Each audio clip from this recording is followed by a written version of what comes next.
So finally MCC का नया notice आ ही गया, जिसके अंदर अपडेटेड शेड्यूल, जो सुबह आप लोगों को बोला गया था कि जिस तरीके से कैटेगरी वाइज जब सीट मैट्रिक्स आया तो ये फाइनलाइज था कि चॉइस फिलिंग आगे बढ़ेगी, और चॉइस फिलिंग के साथ साथ पूरा रिवाइज शेड्यूल आपको देखने को मिल रहा है।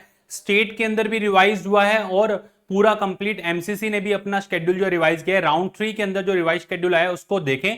सबसे पहले आप चैनल को सब्सक्राइब कर लें ताकि इसी तरह की इंपॉर्टेंट इंफॉर्मेशन और नोटिस के नोटिफिकेशन आपको डायरेक्ट मिले। आपको पहले भी बोला था मैंने मॉर्निंग के अंदर भी कि ये इवनिंग तक आपको चॉइस फिलिंग का जो है एक्सटेंडेड आपको नोटिफिकेशन देखने को मिलेगा ही मिलेगा। और इसके अलावा भी जो पूरा रिवाइज शेड्यूल है पूरा देखिए वन बाय वन कैसे आपको अब प्रोसीड करना है।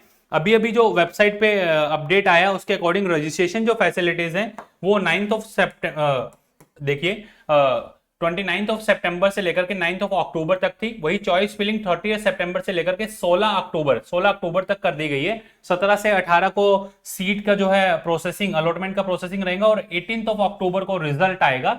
ये 18 अक्टूबर को जो रिजल्ट आएगा उसके बाद आप अलॉटमेंट लेटर अपना डाउनलोड कर करके 19 to 27 अक्टूबर तक रिपोर्टिंग कर सकते हैं। इसमें भी बेटा अब आगे और अपडेशन के चांसेस हैं कि और अपडेट हो सकता है अभी भी ये। फिर उसके बाद में पूरा कंप्लीट डेटा 28 एंड 29 को प्रोसीड होगा कि जिन कैंडिडेट ने ज्वाइन कर लिया है, रिमेनिंग सीट मैट्रिक्स क्या रहा जो स्ट्रे वैकेंसी के अंदर जाएगा।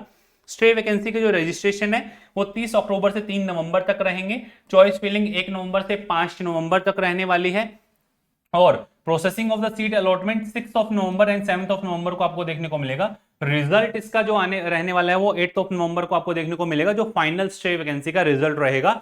अब आपको स्पेसिफिकली सारे रूल्स एंड रेगुलेशन पता होने चाहिए कि स्ट्रे के अंदर वही कैंडिडेट पार्ट ले सकता है जो राउंड 1, राउंड 2, राउंड 3 के अंदर जिसने रजिस्ट्रेशन किया है और उसको कोई सीट अलॉट नहीं हुई, या फिर डायरेक्टली स्ट्रे के अंदर भी वो रजिस्टर कर सकता है।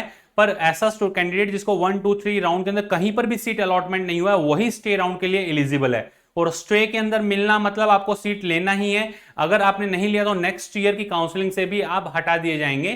तो ध्यान रखना, स्ट्रे के अंदर आपको अगर एंट्री ली और आपको मिल गया तो आपको कॉलेज लेना ही है, उसका कोई इफ एंड बट नहीं है। वहीं अगर स्टेट की बात की जाए तो स्टेट का थर्ड राउंड 10 अक्टूबर से 27 अक्टूबर तक पूरा प्रोसीड होगा। वहीं स्टे वैकेंसी राउंड जो रहेगा स्टेट का वो 3 नवंबर से 9 नवंबर रहेगा। स्टेट के अंदर जो राउंड स्टेट काउंसलिंग का जो राउंड का रिजल्ट रहने वाला, डेट ऑफ ज्वाइनिंग जो रहने वाली है वो 1 नवंबर रहने वाली है। 27 अक्टूबर तक सारी प्रोसेसिंग हो जाएगी। और जो स्टे वैकेंसी की ज्वाइनिंग है स्टेट की वो 15 नवंबर तक आपको देखने को मिलेगी। ऑलरेडी सेशन स्टार्ट हो चुका है 22 सितंबर से। ये था पूरा कंप्लीट राउंड 3 का शेड्यूल जो अपडेटेड आया है। चैनल को आप गो थ्रू करें, चैनल को आप सब्सक्राइब करके रखें ताकि जितने भी सारे इंपॉर्टेंट नोटिफिकेशन हैं आते ही आपको उसकी इंफॉर्मेशन मिल जाए। प्लस एक चीज आप ध्यान से देखिएगा, चैनल के ऊपर जितनी भी वीडियोस हैं उन सभी में राउंड 1, राउंड 2, राउंड 3 की एक्सपेक्टेड जो कट ऑफ है वो ऑलरेडी अपलोडेड है। लास्ट जो आपके वीडियोस हैं उनके अंदर आपको एक्सपेक्टेड कट ऑफ मिल जाएगा। सिमिलर कट ऑफ रहने वाली है, कोई ज्यादा वेरिएशंस आपको कैटेगरी वाइज देखने को नहीं मिलेंगे। नो डाउट कॉलेजेस ऐड हुए हैं बट गवर्नमेंट का जो क्राइटेरिया है उसके अंदर जो सीट्स ऐड होनी है उसके बिहाफ पे वही जो आपको बताया था कट ऑफ उसी के इन बिटवीन लाई करने वाला है। कोई आपको चेंजेस देखने को नहीं मिलेंगे। तो ये था पूरा complete information about the updated schedule. ऐसे ही आपको important information time to time मिलती रहेगी। All the best to all of you, love you all, thank you.